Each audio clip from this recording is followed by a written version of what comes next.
are one of the heavy hitters of the fungi, Candida albicans. This sketch is jam-packed with information, so go through it carefully.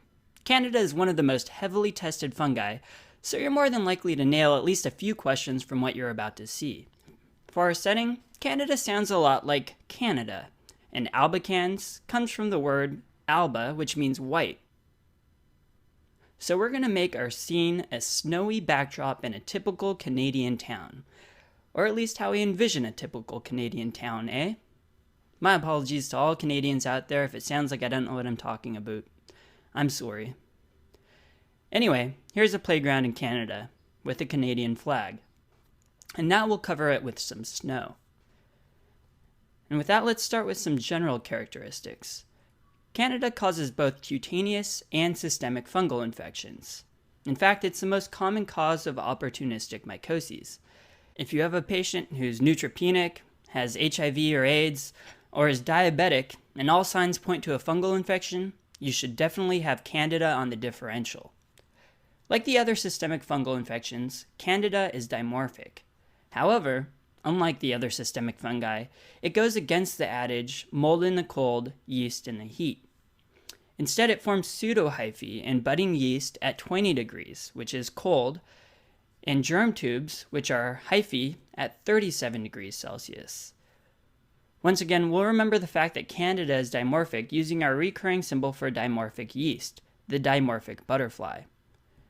To help you remember the different specific forms of Candida at what temperatures they occur, we have two different parts of the sketch. In the back right, we'll draw in a snow cone booth with the business name 37 Flavors. Let's zoom in here so you can see what's next to the 37. Notice we have a degrees sign here, and we've kind of made it look like a snow cone. Now check out the snow cones themselves. Notice they all come with a straw, which together looks like a cell and germ tube formation. So putting this all together, we have 37 flavors. We'll remind you that Candida forms germ tubes, or true hyphae, at 37 degrees.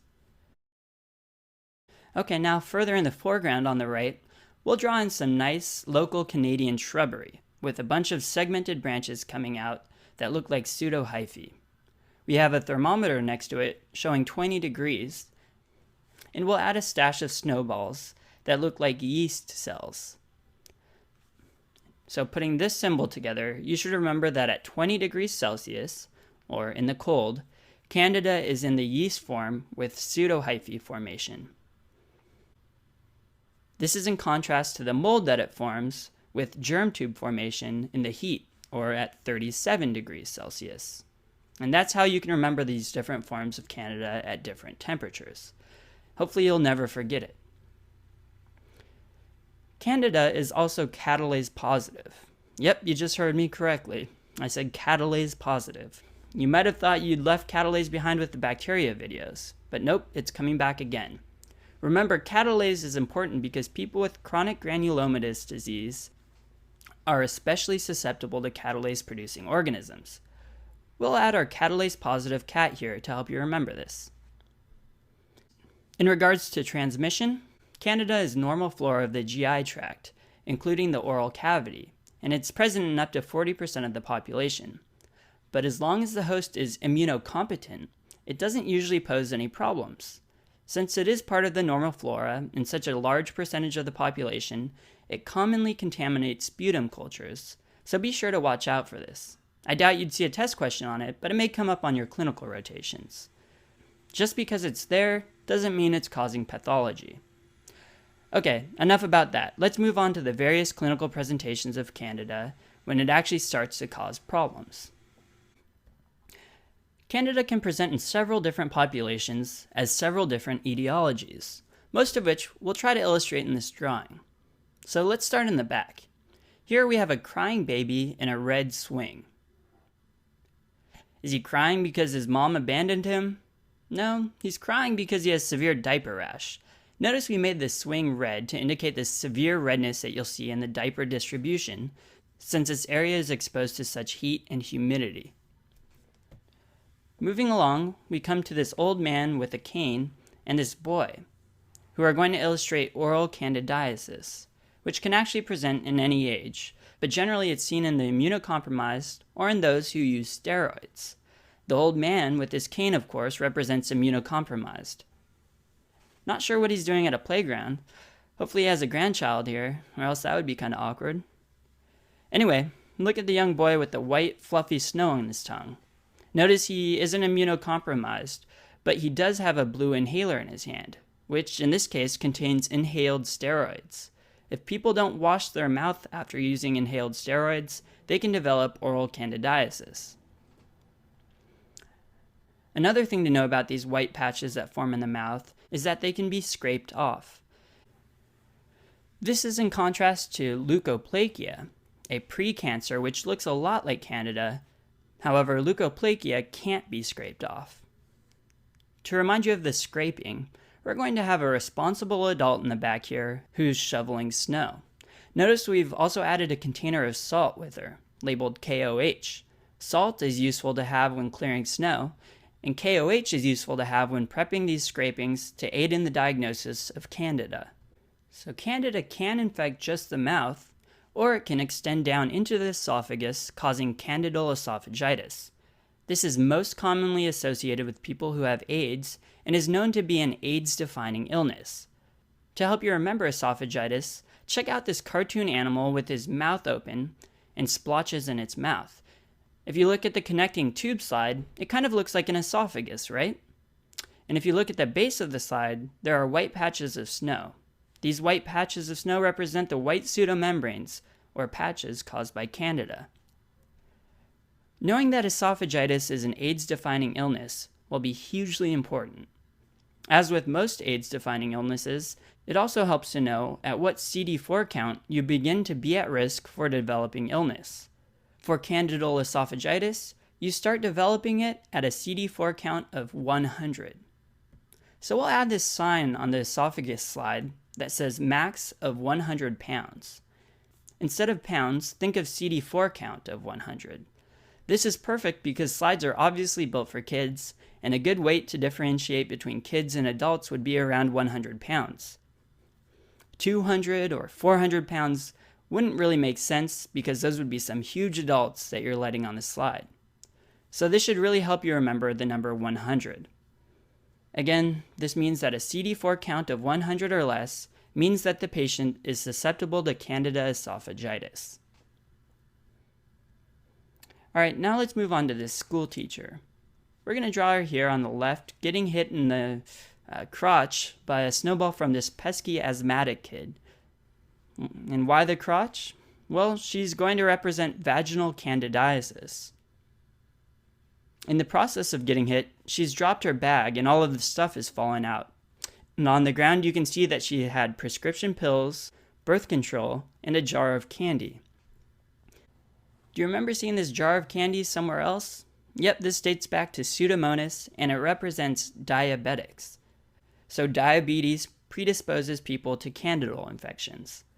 These prescription pills, which represent antibiotics, and these birth control pills are both examples of things that can predispose women to getting yeast infections. Let me first delve into why antibiotic use can be a predisposing factor. Antibiotics kill bacteria, including vaginal microflora, which then allows Candida to flourish. However, remember that Candida does not change the pH of the vaginal secretions, unlike Gardnerella. Normal vaginal pH is acidic, around 3.8 to 4.2 pH, so we're going to represent this by a sign that says playground open until 4 pH. Yeah, I know it should say 4 p.m., but maybe they spell things differently in Canada. Anyway, that should remind you that in Canada land, parks aren't open after 4 p.m. And in women, Candida infections don't happen after 4 pH. If you're a sketchy master, which I hope you are, you know that we like making connections between our videos. So let me pull up the Gardnerella drawing. You see here that we have the price of these plants, say 4p and up, representing higher pHs, versus here in Canada, the park is closed after 4. So there's nothing after 4 pH. So all this Candida fun is happening below 4 pH. So remember this contrast, and you'll remember that candidal vulvovaginitis is common in diabetics and in women who use antibiotics or birth control, but it does not change the pH. our last clinical manifestation that you should be aware of is that Candida is an important cause of endocarditis. So let's draw a roof on this slide and draw some hearts on it to represent endocarditis. Candidal endocarditis is commonly seen in drug users. And what happens is Candida is often found growing in certain types of heroin, which, when injected IV, can seed heart valves.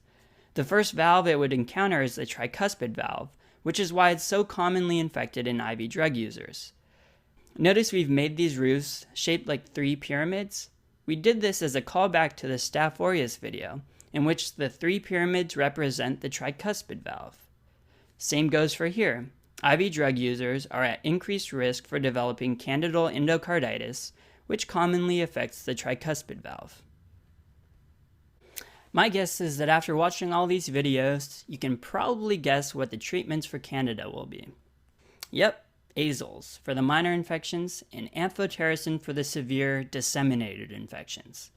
So let's throw in some pine cones for conazoles, and we'll have them surrounding this teacher. You can also see a pine cone in the crying baby's hand here in the back, which is definitely an appropriate treatment for diaper rash. And we'll add some frogs, or amphibians, to represent amphotericin. Notice these are next to the immunocompromised man because immunocompromised patients can get disseminated infections and need amphotericin to be treated. However, we're also going to be adding a couple more drugs. One drug, which is specifically for oral or esophageal candidiasis, is called nystatin. Nystatin is a liquid which can either be taken as a swish and spit or a swish and swallow, depending on where the infection is. To represent this, we have this sign that says, "Play nice." Yet another spelling error at this institution for molding young Canadian minds, but it's meant to remind you of nystatin, which is also spelled with a Y. Nice, eh? Our second drug, which can be used in addition to amphotericin, is used for disseminated infections, especially for resistant Candida, and it's called capsofungin. Not really a highly tested concept, but you may see it on rotations, especially in the ICU. To illustrate this, we're drawing a winter cap on the immunocompromised man. Again, this cap is for capsofungin. And that just about wraps up Candida. Kind of a chaotic scene, but it has a lot you need to know for your exams. So watch it again, or if you're good, let's move on to our next video.